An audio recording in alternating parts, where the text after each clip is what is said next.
We would like to thank our major sponsor, NASA Organic, for supporting Series 1 of Rose Street Pantry.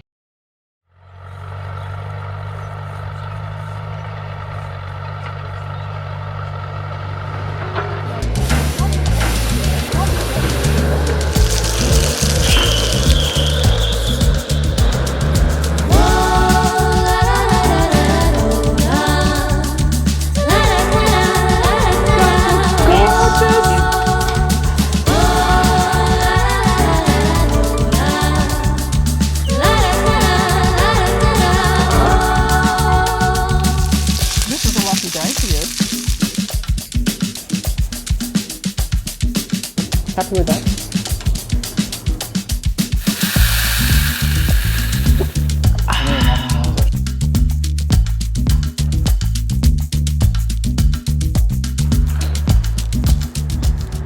We live in a world that's full of processed foods, where there's a real disconnect between what we eat and where it comes from. As a health professional and journalist, I'm particularly interested in what goes into the foods we eat and the effects that has on our body. And so I love that there's been a real swing back towards small-scale food producers here in Australia, because people want to know where their food comes from and how it's produced. And when you know the face behind the foods you eat, you can ask questions. And it wasn't until I started engaging with my local producers that I came to realise just how much of an impact soil conditions, changes in climate, sustainable farming practices have on the foods we eat, and why eating seasonally is so important. So this is what this series is all about: celebrating Australian producers, hearing their stories, learning their practices, experiencing their beautiful products, and encouraging more of you to access real food. On today's episode, we're off to Melbourne's inner north to meet an Aussie producer who has transformed his urban backyard into a thriving business. Meet Matt, the Mushroom Man. In 2018, Matt quit his job in sales and started growing mushrooms full-time from his 3-car garage. Completely self-taught, Matt now supplies various farmers markets, a gourmet grocer, and the occasional restaurant. Interested in their health benefits and the important role they play in the environment, Matt is a self-confessed mushroom junkie. And to tackle today's story, I'll be joined by dietitian turned small-scale producer Erin. Redefining the way people view the humble bowl of porridge, Erin leveraged her knowledge in dietetics and nutrition to establish a small seed and grain business in 2017. Rolling every oat by hand, Erin now sells pre-packaged porridge oats, granolas and mueslis via her online platform and at various grocers. So today our story starts here in the Melbourne suburb of Reservoir. So Maddie, this is where it all begins. It is indeed, yep. So we've got a mixture of hardwood sawdust and soybean hulls. I get my soybean hulls from an Australian supplier up in Queensland, Yep. and they use non-GMO Australian soy to get the hulls. Yep. So Maddie, so this here is what forms the base. It is. Yep. It's essentially the soil. I don't use soil to grow the mushrooms on, but if you're comparing it to like a regular plant, it would be the soil. It's the base, the substrate. Can you tell us how it's different to how they do it on a commercial scale? Yeah, commercial growers generally use like manure. Yeah. Like it'll be a mixture of chicken manure and straw. Okay. That they use. They turn it into a compost, and then they sterilize that, and then that's what your sort of agaricus, your little button mushrooms grow on like big trays, and they stack them up. So Matt, what inspired you to get into mushrooms? Yeah, it was quite a few criteria. They grow really quickly, so there's pretty high turnover. They're really full of protein and nutrition. They're really good for you. You can grow quite a large amount in a small area. It wouldn't be feasible for me to start like a whole farm of growing fruit and veg here. I just don't have that space, so there's that as well. Yeah, and it was a challenge. I kind of like a challenge. There's a lot of processes to it. So yeah, there was like all those things that I opted for. So Maddie, this is where it all begins. Can you talk us through it? Show us how it's done. Okay, well, I've got to keep still adding water to it. There's still got a bit of water to go. And you've got to let it soak. Is there a real balance as far as how much water to add? Or? Yes, if it's too wet, it gets soggy in the bag and then you can get like bacteria growing. And if it's too dry, your mushrooms won't get to the full potential when they start to grow.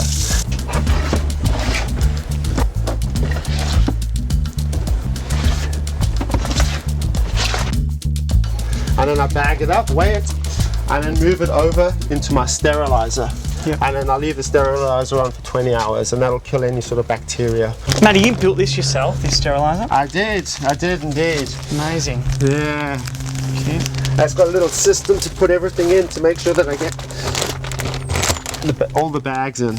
So once the bags have been sterilized for 20 hours, let cooled for a full day, I empty them and I'll take them into sort of my sterile area, which we can go take a look at now. Okay, great. Yeah, perfect. All Right, done. let's do it. So here's some bags that have gone through the sterilizer. And let cool for 2 days essentially, and they're ready to be inoculated with some grain spawn. So if you've got like a really nice mushroom that you'd like to clone, you can basically take a tissue sample from it, and you can put that tissue sample, that's it there, Yeah, wow. on the Petri dish, and then that white So cool. mycelium will grow out. Yeah. And then you can chop that up Yeah. and put it into some sterilized grain. So basically, Matty, you take some of your spawn, you'll add it to this bag, Yeah. put it into your mixer, Yes. which is a dryer. Yeah, tweak dry. It's amazing.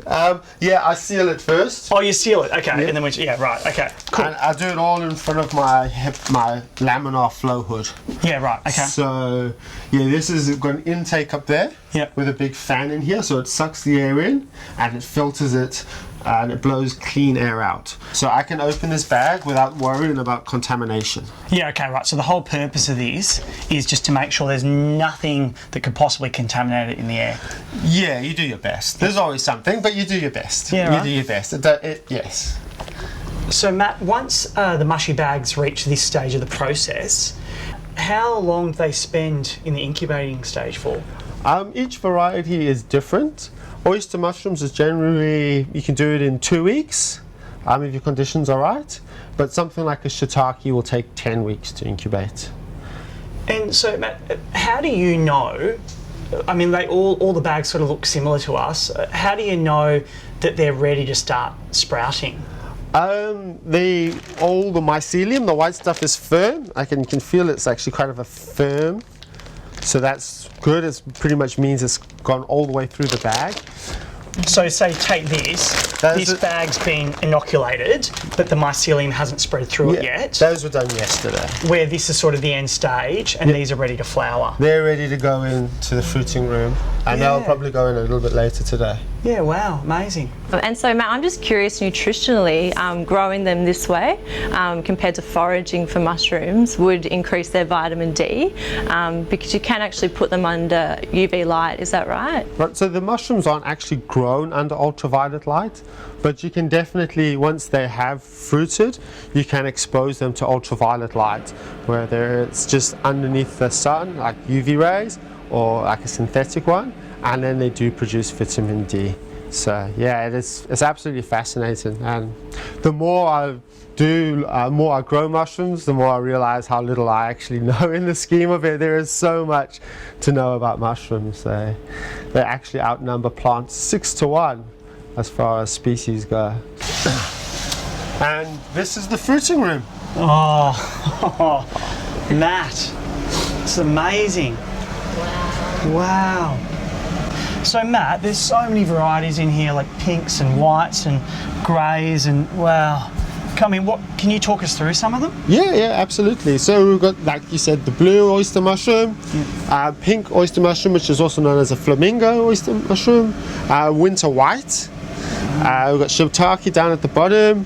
We've got king oysters behind me. Oh, can you show us that? Oh, wow. So they're all ready to harvest. How are these? They're amazing. I've got lion's mane at the back as well. I've got some more winter whites growing here. They're also like beautiful, and they look so different to the mushrooms we buy in supermarkets. I mean, do you find people a little bit terrified of cooking with them? No, I thought so at the beginning, but no, I think people are quite, excited to try new things. Once I explain to them the process of cooking them, and you can do them just like regular mushrooms. You know, like they buy it once or twice and then they've become regular customers. Obviously, mushrooms are great for flavour, texture, but they're also such a nutritional powerhouse as well, containing B vitamins, selenium, protein as well, which isn't always found in vegetables.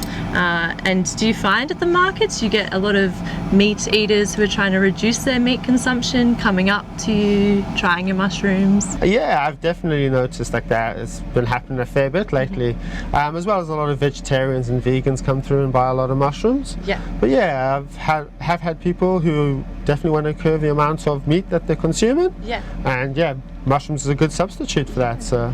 And I guess the main reason for it being a meat substitute is that it has glutamate, which I'm not sure if you knew, but gives it that umami flavour. Yeah. So why people love mushrooms so much, it sort of has that meaty flavour still. Yeah. Which is what I love about mushrooms. That's Definitely, great. yeah. Oh, wow. There we go. Amazing. Matt, they're Thank incredible. you so much. You're welcome. My pleasure. you. My pleasure. Thanks, Matt. No, thank you so much, Shay. It's been so interesting. So interesting. Looking forward to taking these down to my friend's providor and doing them justice. Yeah.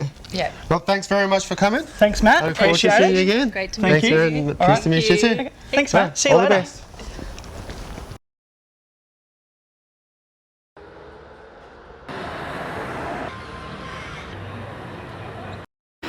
Back home in Fitzroy, I make my way to one of the small businesses that stocks Matt's mushrooms.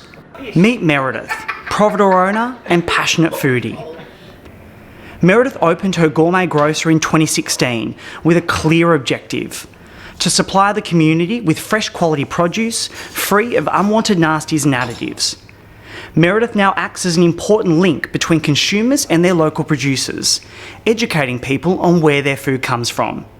And today we'll be cooking out of her kitchen. What have you got How there? excited you are, my darling. I know, I love it. Maddie has kitted us out good. today. Check out this. So we've got a range of oyster mushrooms Fabulous. and shiitake. Yep. So let's talk through them. So firstly, these are my favourite. Oh, and they feel so beautiful. Look how beautiful these are. These are a pink oyster mushroom. Yep. And you can just feel the texture. They're so gorgeous, right? And they're quite heavy. Yeah. Amazingly Beautiful. heavy. And they were just Yep. picked this morning. Yep. We also have a white oyster Yep. mushroom as well. And these, look at these. They're like little bells, aren't they? I know, they're gorgeous. A blue. Blue. And they sort of glow blue. When you see them in the mushroom room, they're almost Oh, iridescent. They're just stunning. gorgeous. Yeah. So those, what have we got down there, man? We have got the Phoenix oyster mushrooms, so they're pretty beautiful. We've got some tan oyster mushrooms as well. And my faves are the little shiitakes. They're so soft and gorgeous. So these are freshly picked today. Matt's picked them for us. And we're just going to be able to throw them straight into our dishes today while we're cooking. We're so lucky. And Oh, a yeah. bit more of an unusual one is the lion's mane, Yeah. right? And it actually looks like, I saw you pashing it before. I know, you can't help it. But they're so beautiful, and Yeah. again, a really heavy mushroom. And what we really want to drive home over the weeks to come is that if you shop locally, seasonally, if you access really fresh, good quality produce, you don't need to do a lot with it. No, and you don't want to do a lot with it. No. Because you want to appreciate the flavour that you've got. Yeah, completely. And Yep. and I mean, here is a fine example, right? We've got mushrooms that were picked this morning. They're grown here in Melbourne. I mean, 10 kilometres away. Yep. Picks them, drops them off. We're going to cook with them. We're not going to add a lot to it. You'll see, and we're just going to really celebrate. I mean, a really good local producer here in Oz. Yep. So what we're going to do is we're going to put together a really simple, flavourful Yeah, mushroom really good. base Really good. that you can then incorporate into a couple of different dishes.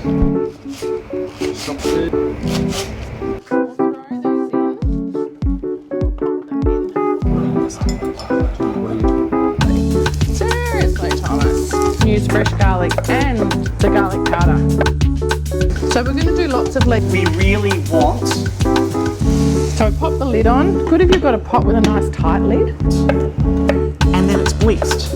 We've got some gorgeous leeks just out of Dalesford. I'm going to add the chopped garlic in now. Tom will stir that through. Finely chop the stalks. And they'll be absolutely gorgeous through the leeks. Pop those in there. Some gorgeous cracked pepper. Pop the rosemary leaves in. At any point, guys, adding in a little bit of extra oil. Butter. And Some butter. And some butter. A bit partial to a bit of butter. You are. Now this butter is from Chichura It is. in regional Victoria, which is lovely. Mushrooms. Let's talk Please, mushrooms, sir. please. Yes. Yep. Bring them over. Okay, so here we have Maddie's mushies. Yay. How yum are these? Now, guys, we want to do these justice. We don't want to overcook them. We don't want to overcomplicate the dish with flavours because this is the hero of your dish, okay? So, now when you're cooking this, Meredith, you always told me you add in mushrooms at different stages, Yes. depending on how tough they are, Yes. or how delicate they are, Yep. and to get those like that textural element to the dish. Yeah, right? so you're getting both the, if you think about eating a raw mushroom and eating a really well cooked, fried mushroom, the flavours are different. So if you start off by cooking some of the mushrooms, for a fairly long time, you're getting that depth of flavour.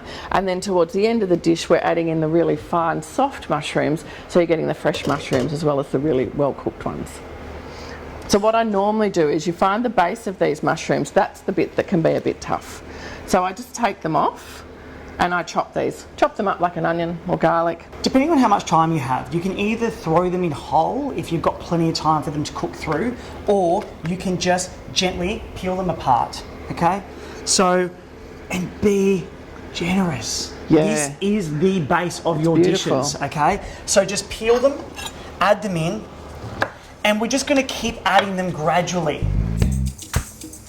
Right? So you're gonna get those lovely fully cooked mushrooms, those partially cooked mushrooms. Just going to be a bit naughty. Yeah.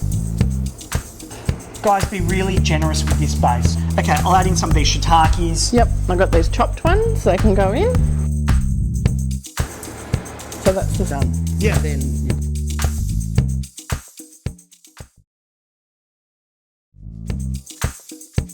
We're all about home cooking, okay? Oh, None of this calorie watching nonsense. that's why we don't measure. No, certainly not.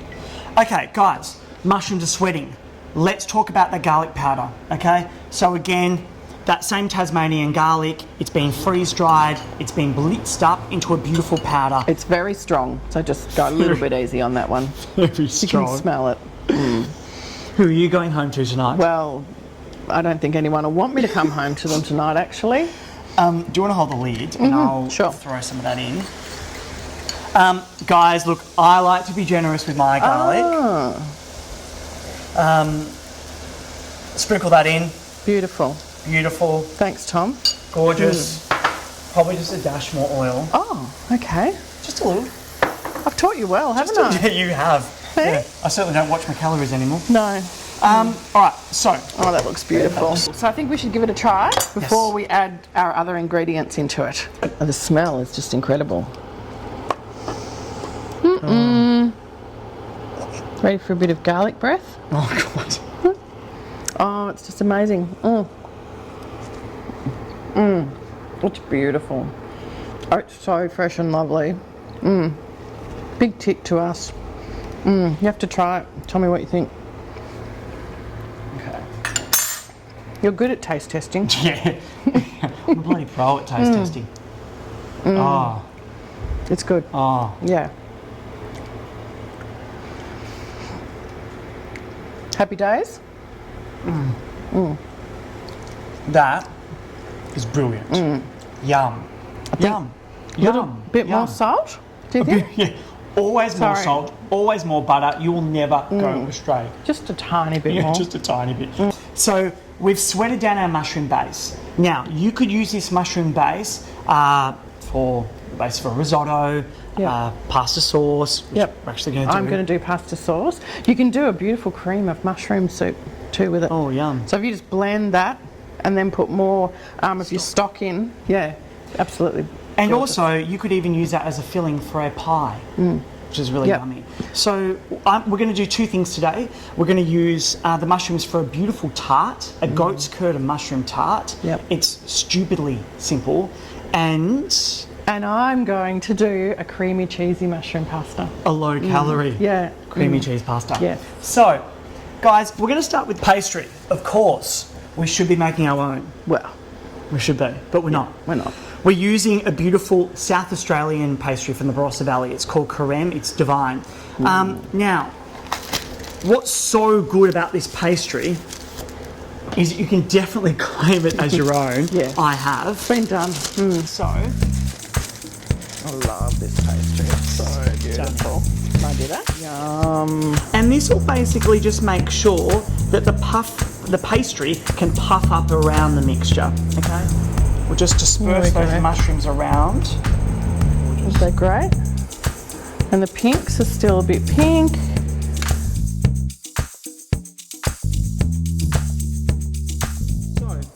We've laid the mushroom across the pastry, right? It smells incredible. And now what we're going to do is just finish it off with a really simple cheese, okay? So, here's the thing. I love cheese. You love cheese. I love cheese. You can do whatever cheese you want with this Anything. particular tart. You could use a buffalo mozzarella. You could Yeah. use a feta. You could use like a crumbly blue cheese. That'd be amazing. if that should wouldn't it? jive, yeah. Jive. We're using a really lovely goat's curd from the Mornington Peninsula. It is so creamy and lovely. It's good. God, it's It is so nice. fresh. It marries beautifully with the mushroom, obviously. So the pastry's going to puff up around the mushrooms. It's going to be so, so nice. It's 15 Beautiful. minutes at most, probably. Gorgeous. So let's get into this pasta dish. Okay, this one's so quick and ridiculous and fabulous. So cream first. So we'll pop that in. Yeah. Yep. It's a very thick cream, so sometimes I'll even add a little bit of milk to thin it out a little bit. But God, pop this that is in. And then we'll do some cheese as well. Have a look at Oh that. God, this is obscene. It's fantastic. Is this low in calories? Oh yeah. Yeah, absolutely. I'm sure it's got the Heart Foundation ticks on it, do you think? I'm sure they're on there somewhere, Tom. Oh my God, that is insane. Anyway. Beautiful. Gorgeous. So nice. Now can I do my cheese? Yeah, let's talk about Okay, cheese. a few Now- different cheeses. Let me move this. My first one that I love is Reggiano Parmesan. So this one, I like to put a few different cheeses in because once again you get a deeper flavour. So I tried just ones that taste different. You don't have to use these sorts, you just use a variety so that then you get a better flavour. And then I've got a gorgeous, what are you up to? I just want to have a That's sniff. Stelvio, my friend Stelvio. And this is a semi-hard Italian cheese. It's so full of flavour. So I'm going to just pop it into the sauce. You'll see the sauce is getting quite thick now with the cheese and the beautiful cream. How's that? Oh God, that smells so I know. good. We'll just add the milk and it Yep. will just kind of make sure it maintains that sort of saucy consistency. Yeah. Again, Schultz. Thanks, Schultz. Thank you, Schultz. That cooked pasta in, it will take a lot of the liquid Yeah, out it does. of the dish. Yep. And you still want it to be beautiful and saucy because that's what's so amazing about it.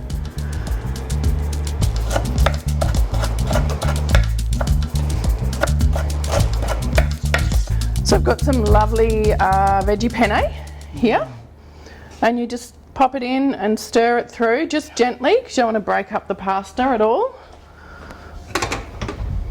Just stir that through. Yep. Then we're done. And we're done. And we can serve that. Well, yep. Yeah. It's all Let's good. get some bowls. Let's Excellent. serve. Okay. Right. So guys, what we've done here is start with an incredibly simple mushroom base that's full of flavour, and we've made two stupidly easy dishes from it. We've made a lovely mushroom and goat's curd tart and a creamy mushroom pasta. It is that simple. Use quality ingredients. You don't need to do a lot with it, all right? So, oh, you've already served up. Well, I have. Yeah. I'm So let's hungry. kick into it. Thank you. Here we go. Thank I'll you. grab your fork. No, all good. Good, good. Okay. Good. Lovely. Thank you. So to Maddie's mushrooms. Cheers. Cheers. Beautiful. Is that half each? Yeah, no, 3/4 me, Oh, quarter you, okay. obviously. All right. Beautiful. Divine. Fabulous.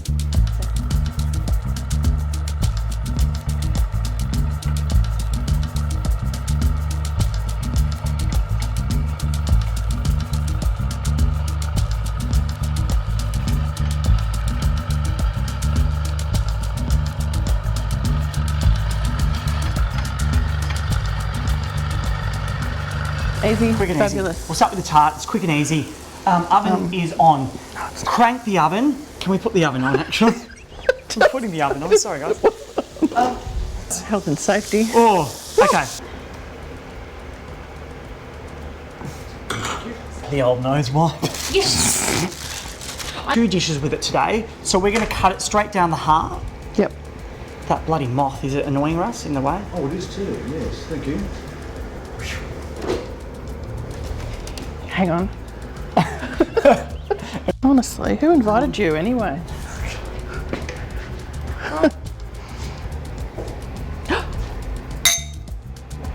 Sorry about that. Asshole. We would like to thank our major sponsor, NASA Organic, for supporting Series 1 of Rose Street Pantry.